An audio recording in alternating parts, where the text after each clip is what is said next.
Here's Angela, the organizer, assuming this is actually recording, in front of Upcycles. The quintessential North Portland. You know you're in Portland because there's actually people sitting outside on a Sunday, and it's crowded at some eatery, and people are riding their bikes around. So we're going to assemble down there and get ready for the adventure. Facebook page. So today when I'm taking photos, if you do not want to be on our Facebook page, then you know, you've been warned. Okay? The ride begins. Becky and Mike, if you want to step over. Alright. Everybody say go ride your bike. Go ride your bike. Anyway, so my name's Greg Raisman. I work for the Portland Bureau of Transportation. I've been with the agency since about 2001. Right now I work in the Active Transportation Division. So we're the group that delivers, and we're about to actually update our name finally to Active Transportation and Safety, because we deliver walking, biking, and traffic safety services on behalf of the Bureau. I've been involved with really active transportation, livable streets, and traffic safety since about 2003. So the better part of my career at Peabody. So this ride today, generally we're going to be on a really low stress route. So for most of the time we're going to be in a quiet setting where you can ride next to each other and talk. It's kind of nice to be able to create something where people can be social with each other. So please take advantage of that. This is going to be a fairly quick stop. We've gotten 100 feet. That's right. I know. I told you that we're stopping at this building first. The reason I want to stop here is just to show off this bike parking. It's a green bike parking facility, so it's got stormwater management and an artistic one. It actually was originally designed to have a parking lot. As a symbol of the future without water. Instead, it just says oil cans. And when it rains, it plays a drum as the water drips down. And it's just kind of a really nice example of creative transportation, water management. Stormwater management. Over a bike parking. Sorry for that.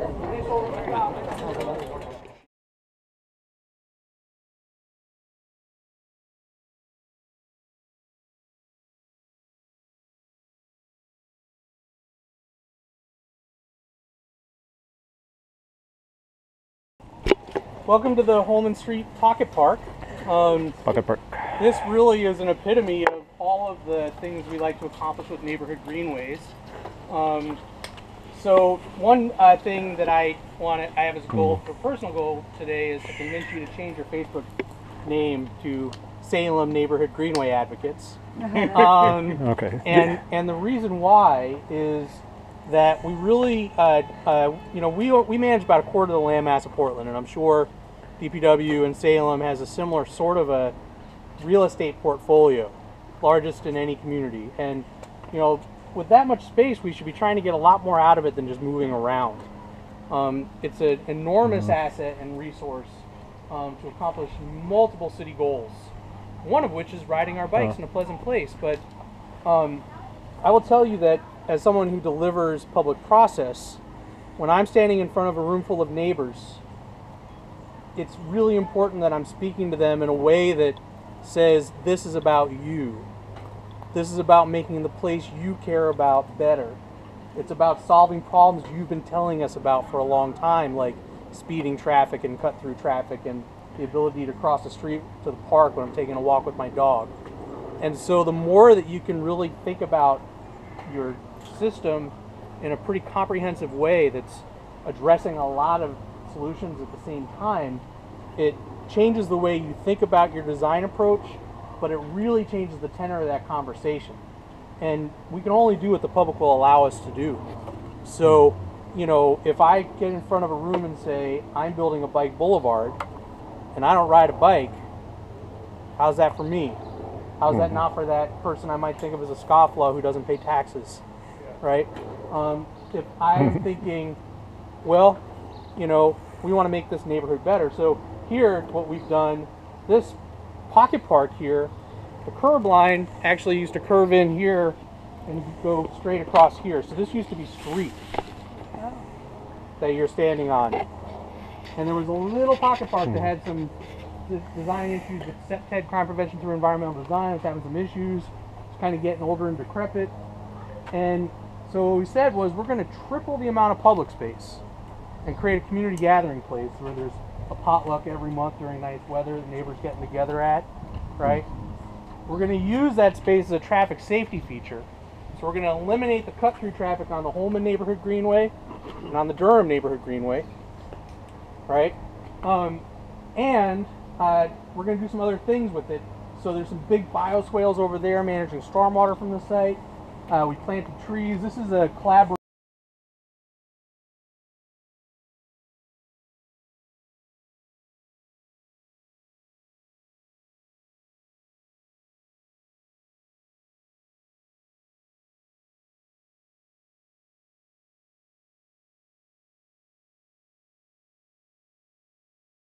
My energy from. So I wanted to just do a real quick sort of talk about traffic.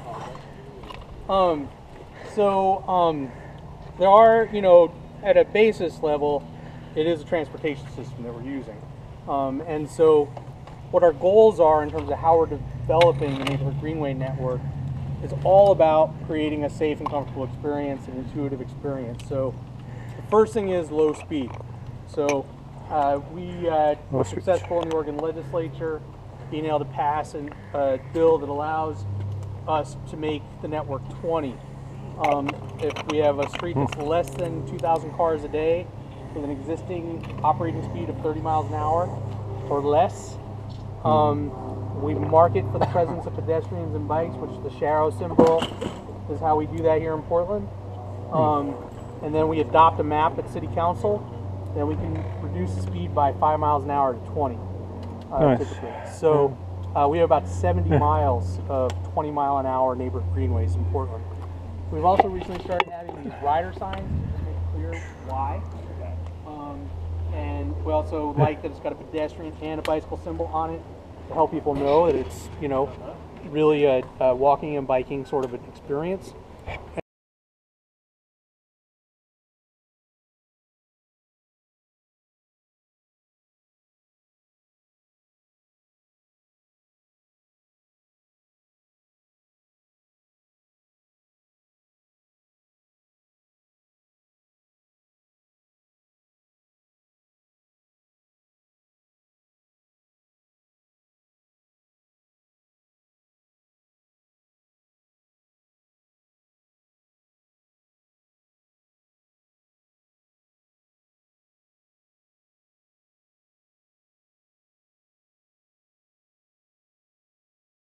You know, kind of putting in a nice sign that says "Please be nice" doesn't affect that person as much as physical changes to the environment. Physical changes. You know, what we really do is encourage people to take these on as community building projects. So the purpose of these is to, and what they're amazing at, is building relationships between neighbors. Neighbors get together, decide, you know, how they want to express themselves. They work together on the design. They do mapping where they'll say, you know, you're an architect and you're an artist. Do you want to build a bench together? You know, this kind of stuff. We only do it in these kind of quiet residential intersections. So we've got over 20 years of experience. We haven't seen any change in crash activity, traffic, nothing like that. We do see change in people's perception of their neighborhood. They tend to like it better. You know, to me, you know, the way I kind of think about it is if I'm in a place where, you know, it's just kind of a normal intersection. I look outside my window every day and that's what I see. You know, I don't really pay that much attention to it.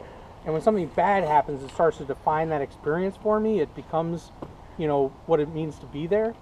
And I think when you start to create something together, I mean, I've seen 200 people laying in the street here painting together. You know, when they walk by here, they own it. It's a special place. And they probably pay more attention to it. And in paying more attention to it, they tend to notice the good things that are happening more. The other thing that's interesting about this place is these planters. So, you know, when the neighbors first came to us, they really wanted to change what I would call the geometry of this intersection, the way it's shaped. And they had some ideas that would have cost, you know, $400,000, $500,000 to build. And you know, I had to share with them that, hey, you know, your intersection is very large. It's very kind of odd. You know, there's lots of streets coming in everywhere, but it's also pretty quiet. It doesn't have real history of crashes, and you know, we have places in our city that have those problems, and so if we had that much money, we'd probably invest there first. So what we did is we provided some engineering support services to lay out where these planters could go. We provided a revocable encroachment permits to the neighbors. They worked with a local place, built the planters.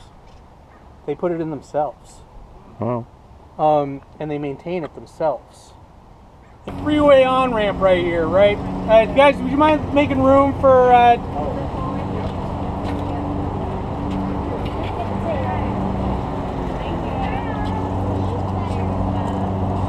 Excuse, guys, can you big path? Let traffic through, let traffic through. So, what's going to happen here is she's going to get over there. There's a sensor that she's going to park on. Whoa. Right there that she's on. It can pick her up, right? See, there's a square sign over there. It's black right now. Now it says no turn on red. So no right turn on red for this lane. Bike symbol goes green. They go green. Right? Then now the bike signal's about to turn red, right? Now that no right turn on red sign turns off and they get their green signal. Right? Nice. So it's a really nice way to separate movements at this freeway on-ramp, which is often a place it's difficult to separate and make things low stress. So, and those who have been going to neighborhood associations, Jeff and Becky and Mike and Liz, I really appreciate it. I do feel like for us that Salem is... We made it.